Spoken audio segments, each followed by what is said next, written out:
Snoop Dogg experiences life as a homeless man and learns the horrifying truth. Don't miss it. Subscribe, like, and comment your thoughts below to discover this surprising story. Snoop Dogg's journey started at 5 a.m. in the bedroom of his sprawling home in Diamond Bar, California. He was having trouble sleeping.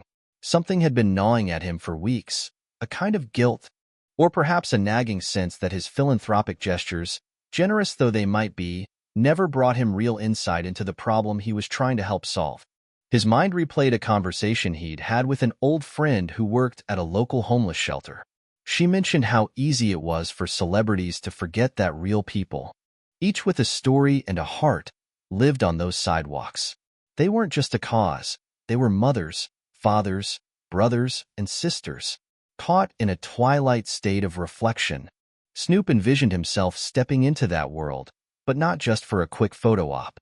He imagined walking a mile in another man's shoes, figuratively and literally, and decided that at sunrise, he would slip out of his mansion and try to blend in with the city's least fortunate. He scribbled a short note to his manager, explaining that he'd be off the grid for 24 hours, turned off his phone, and rummaged through his attic for old, worn-out clothes that would help him go unnoticed. By 5:30 a.m., he had swapped his Nike Air Force Ones for a pair of beat-up sneakers he'd once worn while painting the house. The soles were uneven, and the fabric was frayed near the toes. He pulled on a faded pair of jeans 2 sizes too big, cinched by a ragged belt, and a thin hoodie with a small hole on the left elbow. In his backpack, an old black nylon bag from a promotional event, he packed a single bottle of water, a few dollars in loose change, a black Sharpie, and a flattened cardboard box. With that, he steeled himself for a very different kind of day. At about 6 a.m., Snoop was on the outskirts of Skid Row. He didn't want to bring his car, so he took a rideshare and asked the driver to drop him off a few blocks away. Feeling uneasy, he stepped onto a sidewalk dotted with trash bags and battered shopping carts. The city was just waking up, or perhaps it had never slept.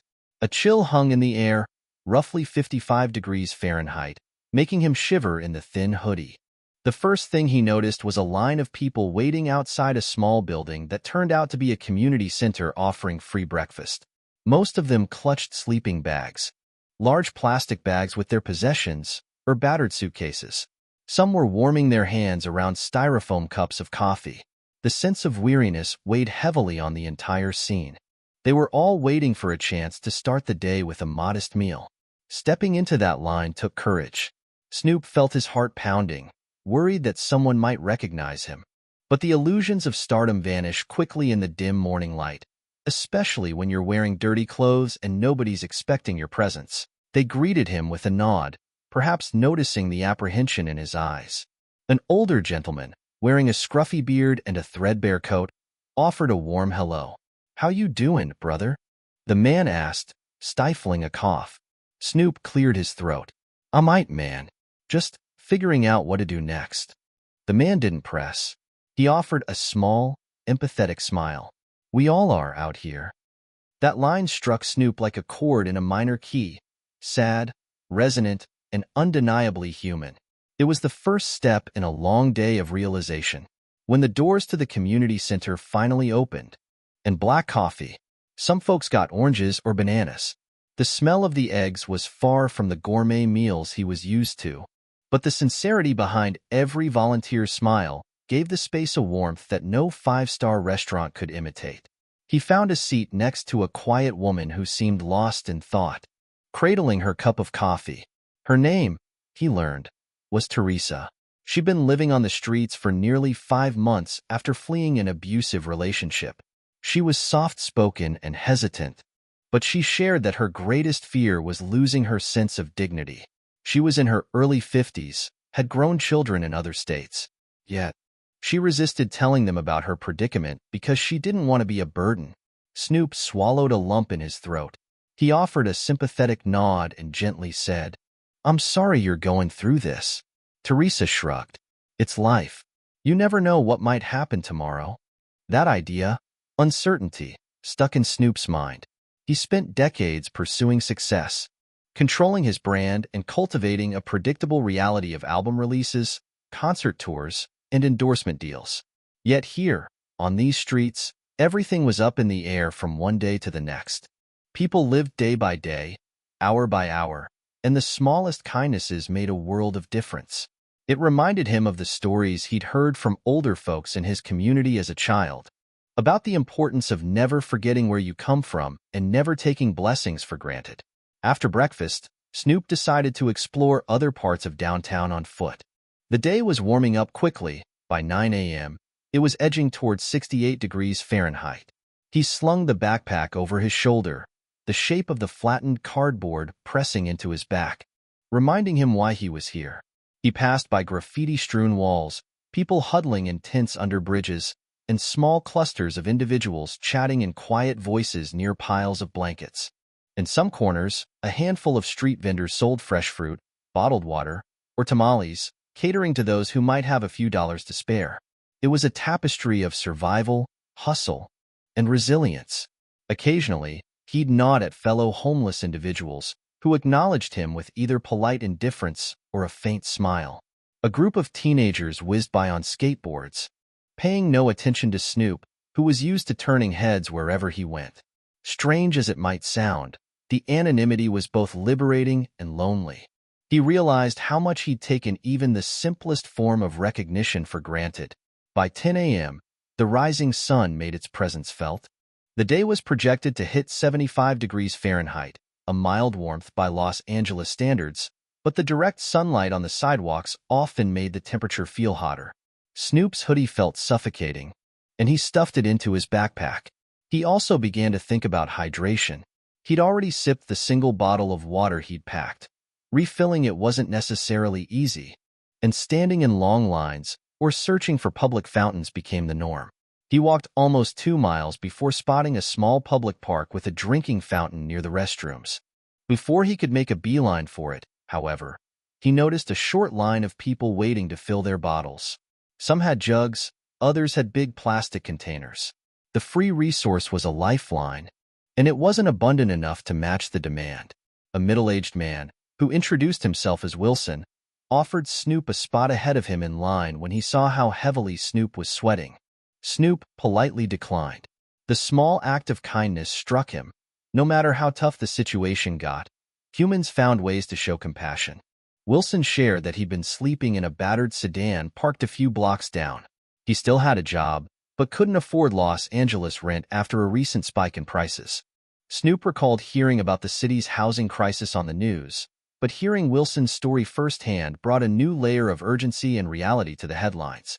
Around noon, Snoop found himself in front of a bustling street corner, where folks with cardboard signs and cups solicited donations from passing cars. Hunger pangs clawed at his stomach. He debated if he should write something on his own piece of cardboard. The idea felt uncomfortable. He'd never asked strangers for loose change, not like this. Though he'd sung about street life and had known real struggle in his early days, this was something else entirely. He found a relatively quiet spot on a corner near a fast food restaurant. With the Sharpie in hand, he wrote, "Hungry, seeking help, God bless." The letters were shaky. The sense of vulnerability was profound. When he finally held that sign up for the passing cars to see, Snoop felt an internal battle between shame and humility. Minutes passed. A few cars rolled down their windows. Some offered $1 or spare change. Others avoided eye contact. At one point, a middle-aged woman in a minivan handed him $2 and said, "Stay safe out there."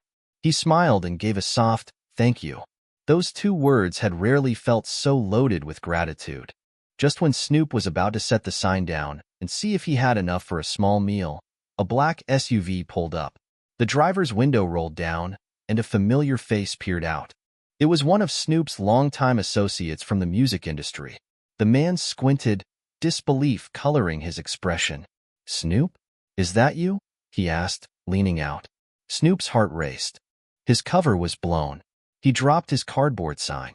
Man, just doing something for myself," he replied, forcing a half-smile. The associate reached into his pocket as though to hand over some money, but Snoop quickly shook his head. "Don't," he said softly. "I'm good. Promise. Just gotta finish what I'm doing here." Confusion etched itself into the man's eyes. but he ultimately respected Snoop's request. "All right," he finally said, nodding. "Take care, brother." The SUV rolled away, leaving Snoop standing there with a knot in his stomach. He worried word might spread, but he also felt a strange sense of relief. If rumors emerged, so be it. He had to follow through on this journey, no matter how awkward or embarrassing it might get. By early afternoon, Snoop had gathered around $6 in change, enough for a basic burger or some tacos. He weighed the option of seeking out a small meal from a fast food joint, but decided instead to head back toward a homeless shelter he'd seen that morning. They usually served lunch around 1 p.m. He figured the money he'd collected might be better saved for water or an emergency. When he arrived at the shelter, he found a long line again, but he noticed that most folks waiting there had no alternative. He decided to wait his turn, feeling an urge to see what a communal lunch was like. These were people trying to piece their lives together, discussing the everyday challenges that too many others never heard or understood.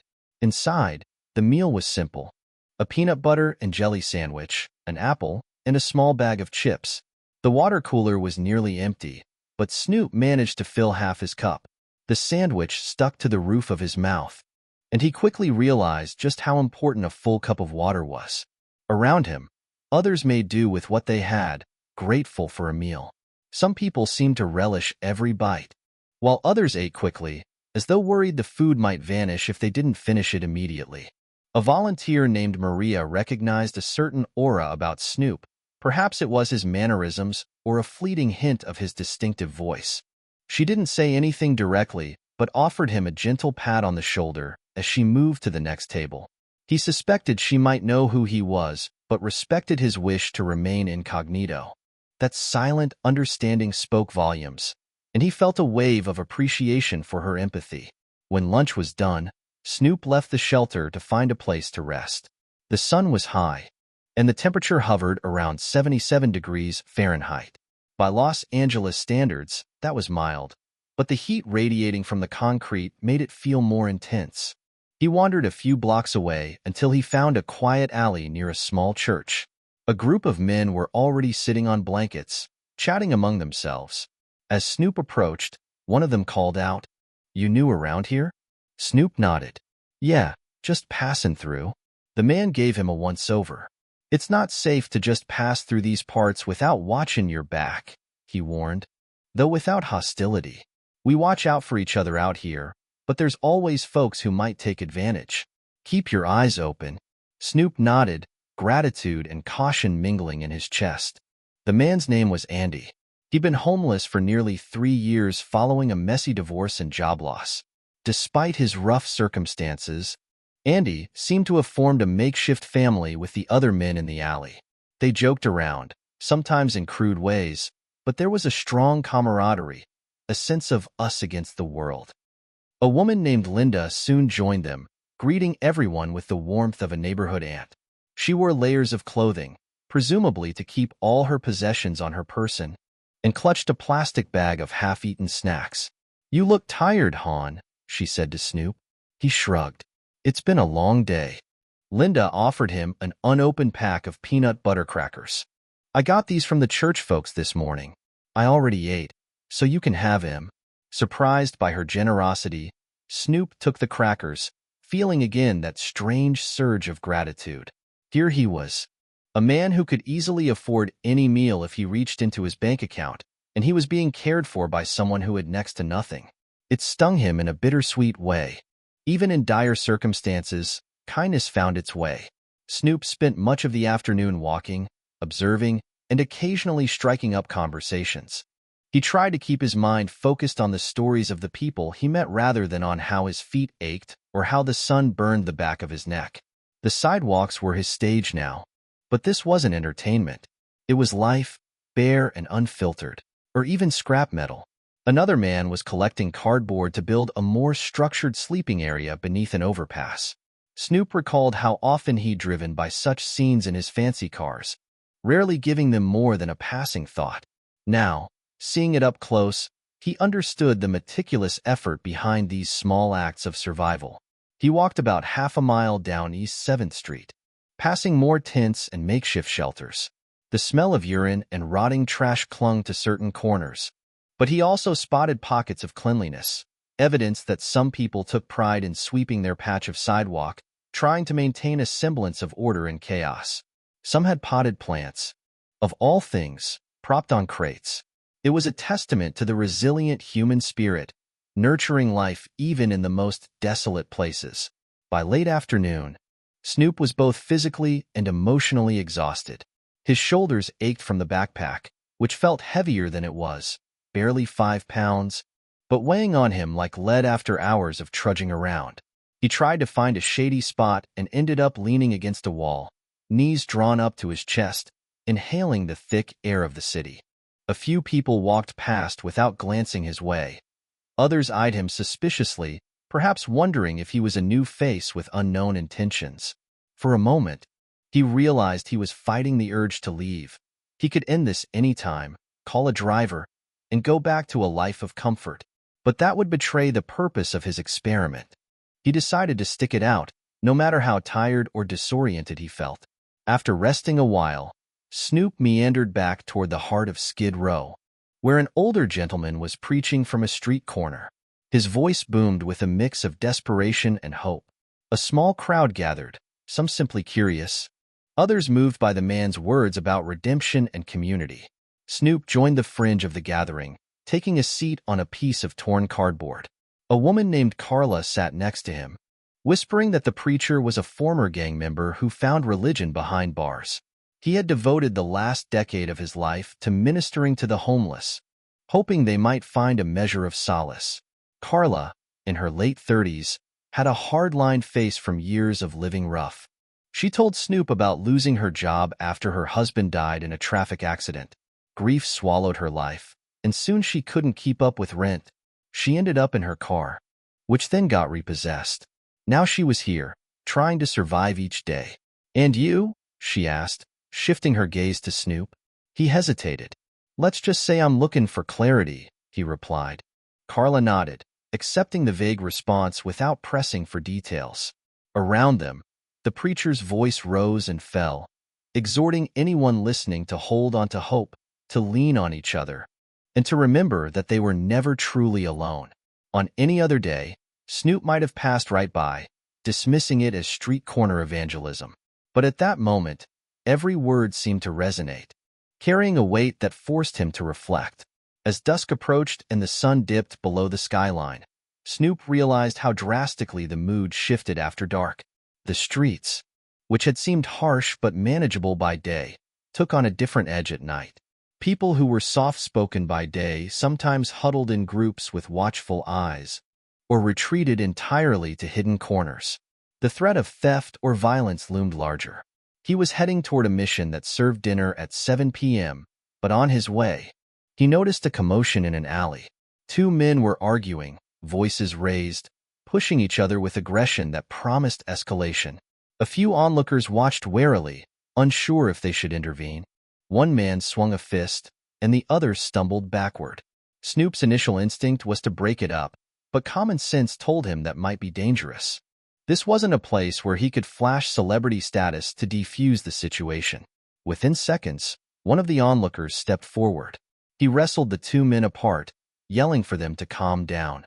Snoop saw the flash of a small pocket knife in someone's hand, and his stomach dropped. The tension was thick enough to cut.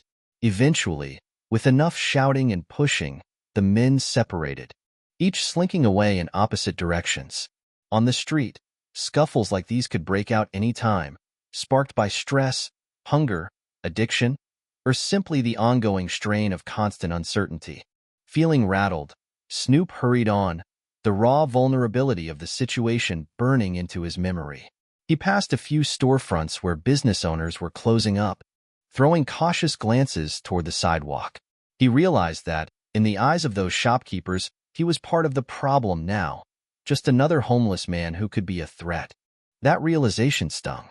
When Snoop finally reached the mission, he found an even longer line than at breakfast. People of all ages, from teenagers to senior citizens, waited for a hot meal.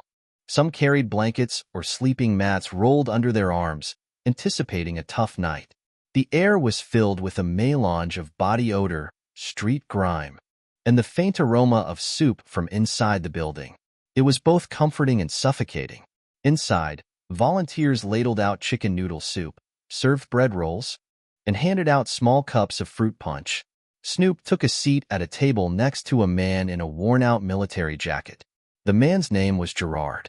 He was a veteran who served overseas, came back with physical injuries, and found the cost of living too steep without steady work.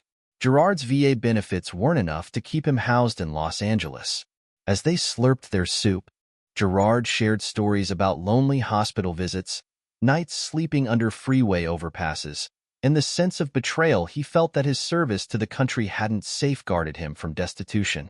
Snoop listened quietly, at times offering a sympathetic nod or a small word of encouragement. It struck him how every person had a story that deserved listening. These weren't faceless strangers.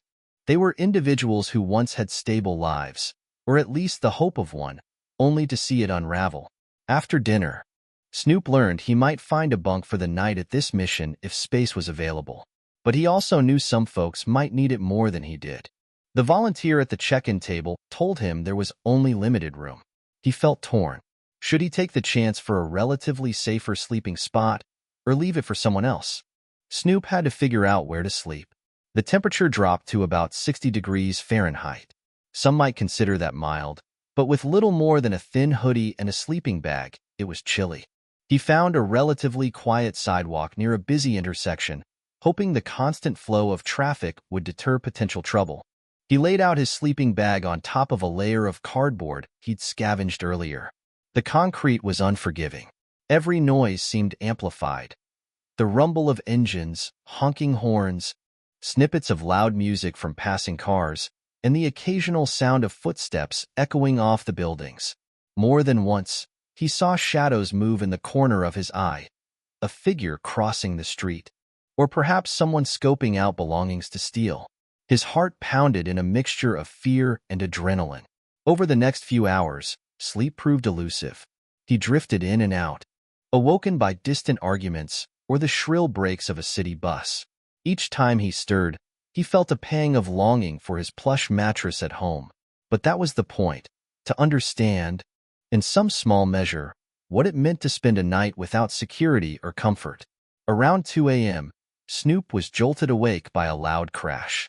He sat up to see a man rummaging through nearby trash cans, throwing empty bottles on the ground in frustration. Snoop's pulse raced. The man turned his attention toward him, muttering something unintelligible, then stomped away into the darkness. Still shaken, Snoop took a moment to calm his breathing. He looked around and realized another homeless individual had inched closer to him, presumably seeking the relative safety of not being alone. Neither of them spoke, but their silent proximity felt like an unspoken agreement to watch out for each other. He thought about how often he'd stayed up late in his home recording studio or traveling for gigs, but he'd never felt this brand of raw vulnerability. Each minute crawled by, the night stretching out with a quiet menace. Occasionally, a police cruiser rolled by with its lights off, scanning the area. Snoop wondered what would happen if they stopped to question him or the others camped along the sidewalk. He knew that many homeless folks had complicated relationships with law enforcement. Some found help, others felt harassed. Every sound was a potential threat, every flicker of motion a reason for alarm. The hours dragged, and the city lights never felt comforting. If anything, they only accentuated the gritty reality around him. By 5 a.m., the sky began to lighten. Snoop realized with a start that nearly 24 hours had passed since he first stepped out of his mansion as a disguised homeless man. He was stiff, cold, and utterly exhausted. His mouth felt parched, and his clothes smelled foul. Yet, when he tried to stand, he felt a sense of profound gratitude simply for the ability to do so without the intense fear of nighttime. He stumbled to a nearby convenience store, one that opened early, and used his meager collection of change to buy a small bottle of water. The clerk eyed him suspiciously, but said nothing as Snoop counted out the coins. Every sip of that water tasted like a treasure. He looked out the store window at the growing light, reflecting on the harrowing, enlightening, and humbling day he'd just endured. The memory of the people he met, Teresa, Wilson, Linda, Gerard, Andy, Carla, all swirled in his mind. They were real souls, facing challenges far greater than what he experienced in his single day. He began to understand that while the day was over for him, it was far from over for them. They would wake to another day of surviving on the streets, facing the same obstacles and heartbreak again and again. With the day's experiment officially concluded, Snoop knew it was time to return to his real life. He walked for about half a mile until he was far enough from Skid Row that he could hail a taxi without drawing too many raised eyebrows. He considered taking public transportation, but exhaustion weighed him down, and he rationalized that he'd already learned enough in this short time to last a lifetime. The taxi driver glanced at him in the rearview mirror. Snoop mumbled an address in Diamond Bar, and the driver raised his eyebrows, probably wondering why a seemingly homeless man was going to an upscale neighborhood. Snoop offered no explanation. He sank into the seat, overwhelmed by a swirl of thoughts and emotions. As the taxi cruised past familiar intersections and highways, the city seemed different, less glamorous, more honest. He felt like he was seeing it for the first time, stripped of the illusions that fame and wealth had afforded him. Every skyscraper, billboard, and gated community felt like a strange testament to the vast inequities he had brushed shoulders with only hours ago. Finally, the taxi pulled up to his sprawling property. Snoop paid the fare using a credit card he'd hidden in his sock, ignoring the driver's curious stare. He stepped out, limping slightly on sore feet, and punched in the code to his gate. The house seemed eerily quiet and monstrously large. He walked through the foyer, peeling off the hoodie that reeked of sweat and grime. In the mirror, he barely recognized himself. His hair was disheveled, his eyes bloodshot from lack of sleep. He hesitated, thinking about the warm shower and soft bed that awaited him, all the while unable to forget how many people he'd just left behind on the sidewalk, with nowhere to go. An hour later, showered and dressed in fresh clothes, Snoop sat on his couch, sipping from a large glass of cold water and looking out at the lush greenery of his backyard. The contrast was jarring. Only a day before, he'd been cooking up tracks in a high-end studio, and now he carried within him the memories of desperate pleas for shelter, lines for food, and the vulnerability of night on the streets. He called his friend at the homeless shelter, the same friend who had first spurred his curiosity. He spoke carefully, voice trembling with emotion, recounting the events of his day. Though words could never fully capture the experience, he tried to explain what it felt like to rely on the kindness of strangers for a meal or a safe spot to sleep. "I want to do more," he said, voice cracking. "We gotta do more. This city, these people, they deserve better." She listened patiently, acknowledging how powerful his experience must have been. Then she suggested specific ways he could help, from sponsoring job training programs to investing in affordable housing initiatives. He hung up the phone feeling like he had a direction. Like this wasn't just a one-off experiment, but the start of a more meaningful commitment to uplift a community he'd long claimed to love. In the days that followed, Snoop found himself haunted by flashes of memory from his time on the streets. The faint smell of soup, the weight of that cardboard sign in his hands, or even the sight of a discarded blanket on the side of the road could bring him back to that sense of raw vulnerability. Each reminder prompted him to action. He reached out to various local organizations, quietly setting up meetings. He donated money, but more importantly, pledged to use his platform to raise awareness. He invited Teresa, Wilson, Linda, and others he'd met to speak at gatherings where local leaders and influencers could hear first-hand accounts of life without a home. Some he kept in touch with through the shelters that served them. He realized that throwing money at the problem wasn't enough. He needed to humanize the issue to truly make an impact. Word of Snoop's homeless day eventually leaked to the press, and a few tabloids ran sensational headlines. Some fans dismissed it as a publicity stunt. Others applauded him for taking the initiative. Snoop remained mostly quiet about the details. It wasn't about public praise. It was about making sure the empathy he gained turned into tangible change. Months after that single day, Snoop continued reflecting on how profoundly it had changed him. He no longer drove by homeless camps without thinking about the individuals inside. He no longer heard the news about rent spikes without recalling Wilson's face. Each story was personal, each statistic a human being whose life had been destabilized by circumstances often beyond their control. He found a new humility in his interactions with fans, in his approach to music, and especially in his philanthropic efforts. Where once he might have signed a check and felt content, he now actively engaged in conversation with city officials, pushing for more shelters, mental health services, and addiction recovery programs. He realized that while charity was good, systemic change was necessary to truly address the crisis. In interviews, he touched lightly on his experience, focusing on the people he met rather than on himself. He talked about how the homeless community wasn't a monolith, but a tapestry of varied backgrounds, from veterans to single parents, college dropouts to retirees whose pensions couldn't keep pace with rising costs. Each had a dream, each had a story, and each deserved compassion. The memory of that day lingered in Snoop's consciousness, reminding him of the thin line separating stability from chaos. He came to understand that if life had dealt him a slightly different hand, fewer opportunities, less support, he could have easily been in the same predicament. Fame was fleeting, and money didn't shield one from the fragility of being human. He carried this lesson forward, often stopping by the mission to serve meals in person. Once or twice, he was recognized by the shelter residents, who broke into wide smiles or laughter. But he insisted on earning their trust and friendship the same way he did during that experiment, by showing genuine respect, not a savior complex. Some nights, when he lay awake in his luxurious home studio, he composed lyrics based on the stories he'd heard. Songs about heartbreak, resilience, and hope took shape in ways they never had before. It wasn't commercial viability driving him. It was the ghosts of those stories that refused to leave his heart. With time, Snoop saw incremental improvements in the lives of a few individuals he'd met. Teresa finally reconnected with her children. Wilson managed to save enough from his job to fix up his battered sedan and transition into a tiny rented room. Linda found support from a church group, and Andy got placed in a local halfway house program aimed at employment assistance.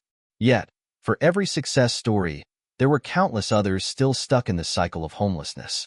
Snoop grappled with this reality, realizing the scope of the crisis. One day wasn't enough to solve it. One man wasn't enough, no matter his wealth. Still, the seed of empathy he planted within himself continued to grow, inspiring him to urge others, fellow celebrities, politicians, community leaders, to look at homelessness through a human lens. When asked in a late-night talk show interview about his newfound passion, Snoop summed it up: "We can't fix what we refuse to see. Once you see it, really see it, you can't turn away." Though the story of one day on the streets might seem small in the grand scheme, its impact on Snoop Dogg's life was immeasurable.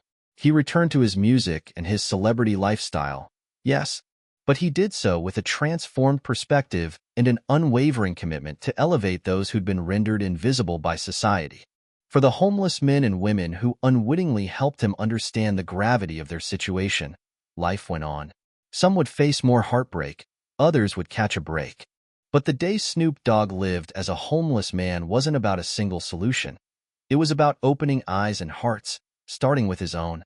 He never forgot the sounds of the city at night, the smell of the soup in the Mission, or the touch of cold concrete under his sleeping bag.